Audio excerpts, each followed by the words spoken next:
Salut, alors moi aujourd'hui je me posais une petite question, je me demandais si vous connaissiez la dépression. Attention évidemment, je ne te parle pas du phénomène météorologique, hein, non, moi je te parle de celui qui est là. Quoique si tu regardes bien au niveau de l'emploi du mot, quelque part quand tu es en dépression, c'est un peu météo France à l'intérieur de toi. Hein. Ah bah oui, soleil, pluie, soleil, froid, chaud, t'as tout, hein, les cyclones, les typhons, les machins des Açores, et peut-être même des fois t'entends la voix d'Evelyne Delia. En France, il y a 3 millions de personnes dépressives. Et encore, hein, c'est sans compter sur les gens qui ne se sont pas fait soigner et ceux qui ne l'ont pas encore complètement déclaré. Oui, parce que c'est une maladie, la dépression. Ah bah, contrairement à ce que pensent les gens qui sont bien dans leur peau, sereins et psychologiquement équilibrés, ils ont de la chance, ces gens-là. Eh bien oui, c'est une maladie. Alors évidemment, ça ne se transmet pas de dépressif en dépressif. Hein, c'est pas la gastro, tu vois, t'embrasses pas un dépressif, t'es en dépression. Non, évidemment. Quoique, il y a quand même certains terrains qui mènent quand même à la dépression. Il se pourrait quand même que vivre avec un parent dépressif, ça t'aide pas plus tard à ne pas être toi-même dépressif.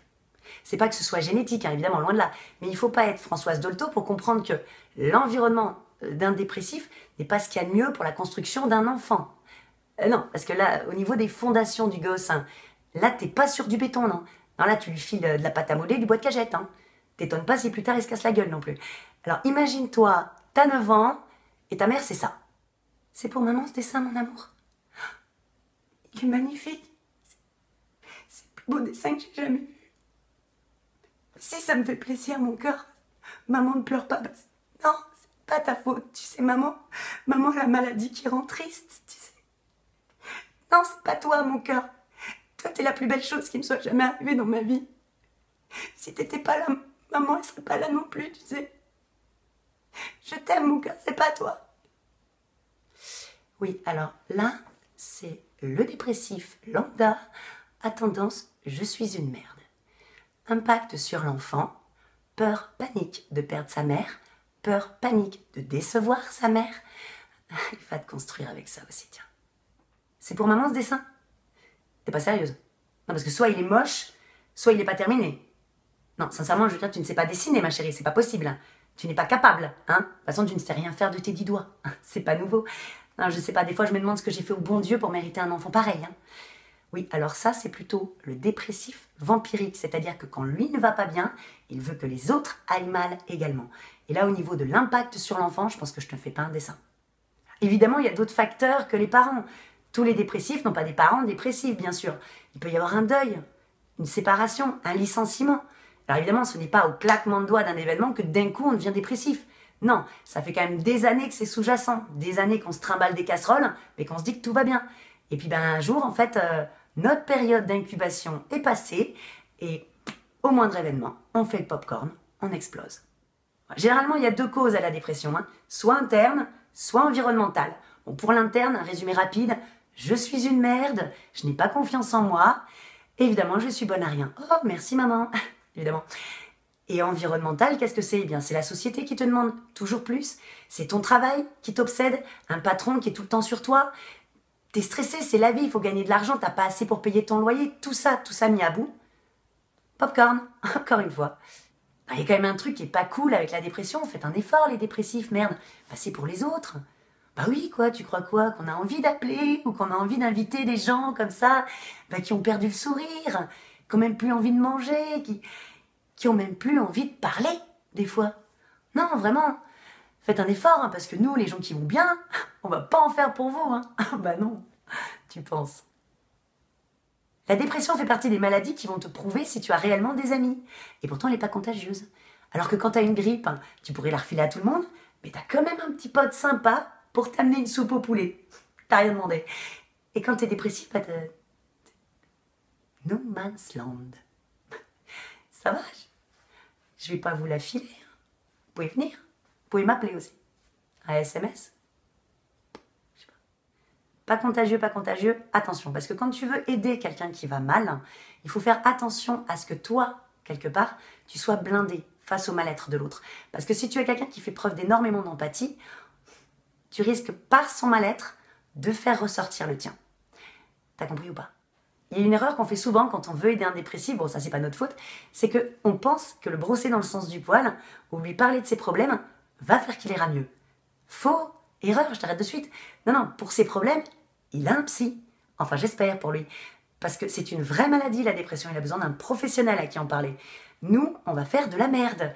Non, non. Nous, on est là. Pourquoi? Pour aider les gens. Essayer de leur redonner un petit peu de sourire. Et c'est pas en leur parlant de leurs problèmes qu'on va y arriver. Non. Je te dis pas de l'amener à Disneyland, ton pote. Hein. Mais peut-être juste, au lieu de lui demander s'il va bien, lui raconter des trucs de toi. Ok, ça va peut-être un petit peu égocentré, mais au moins, si tu parles de toi, ça l'empêchera de parler de lui. Tout simplement. Il y a quand même quelques petits trucs à éviter de dire aux dépressifs. Comme par exemple, dis donc, tu ferais bien d'aller faire un tour en Syrie, je peux te dire que ça te remettrait un tout petit peu les idées en place. Hein. Ouais, alors, je suis entièrement d'accord. Hein. Évidemment, il y a des pays en guerre, des gens qui voient leurs enfants mourir dans la rue, comme ça, de faim, ou par les atrocités de l'humain. Ok. Ok. Mais tu ne contrôleras jamais, jamais le psychique. Non. Alors, il va falloir quand même m'expliquer pourquoi ces gens-là ne sont pas, eux, en dépression. Qu'est-ce qui se passe dans notre société à nous, aujourd'hui, où on est censé tous aller à peu près bien, on a tous un toit, on a tous à peu près à manger dans notre assiette, on a tous de quoi s'habiller. Pourquoi on va mal? Le SDF dans la rue, il n'est pas dépressif la plupart du temps. Non. Et c'est justement de cet état de fait que ressort la culpabilité et la honte d'être dépressif. Qu'est-ce que j'ai fait pour en arriver là? Je suis plus fort que ça. Mais on ne choisit pas de tomber malade. Ça nous arrive, tout simplement. Et pourquoi est-ce que la dépression est à ce point mise de côté comme maladie? Tout simplement parce qu'elle est psychique. Toute la complexité de cette maladie réside quand même dans le fait qu'il faut s'auto-diagnostiquer soi-même afin de prendre conscience qu'on a un problème et ainsi prendre rendez-vous chez un professionnel qui nous aide. Fastoche la démarche. Hein. Et évidemment, il faut faire le distinguo entre déprime et dépression. La déprime, c'est un coup de blues. Tu vois, c'est l'hiver, il fait pas beau, manque de soleil, tout ça, bon. Mais la dépression, c'est un mal qui te ronge de l'intérieur. Tu vois, ça te bouffe, ça t'étouffe. Tu peux des fois même plus respirer. Alors évidemment qu'il y a des signes précurseurs d'un état dépressif. Quand tu passes du rire aux larmes, quand tu vois quelqu'un qui était gai et qui d'un coup devient quelqu'un d'une immense tristesse, si tu vois quelqu'un qui se met à maigrir, quelqu'un qui ne dort pas, quelqu'un qui est anxieux pour la moindre petite chose, quelqu'un qui ne supporte plus les aléas de la vie, le bruit. Je veux dire, faut pas être Freud pour comprendre quand même. La dépression, c'est aussi un petit peu comme l'herpès. C'est vrai que c'est pas parce que tu t'es fait soigner qu'elle va pas revenir. Ah non, elle est à l'intérieur. Elle attend que ça, de repointer le bout de son nez, tu vois. Un petit mal-être, un petit problème, paf, elle est là. Donc, il va falloir, évidemment, une fois que tu seras guéri, continuer à essayer d'aller bien, essayer de te blinder contre le monde extérieur. Et surtout, pourquoi ça me tenait à cœur ce sujet? Évidemment, il n'est pas facile. Vous avez remarqué, il a duré très longtemps. La dépression, on a tendance à la trouver anodine. Voilà, pour ceux qui vont bien, et je leur souhaite de le rester toute leur vie. La dépression, c'est une maladie qui est mortelle, oui. Au même titre que certaines autres maladies, hein, pour lesquelles on a beaucoup plus de soutien. La dépression, quand même, c'est 70% des suicides en France. Il y a entre 10 et 12 000 suicides par an en France. Vous me voyez là? Vous me voyez plus?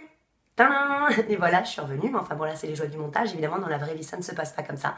Bah non, quand quelqu'un disparaît, ben, il revient pas. Hein. Et là, on n'a plus qu'à prendre notre culpabilité et nos yeux pour pleurer en se disant que mince, on n'avait rien vu venir.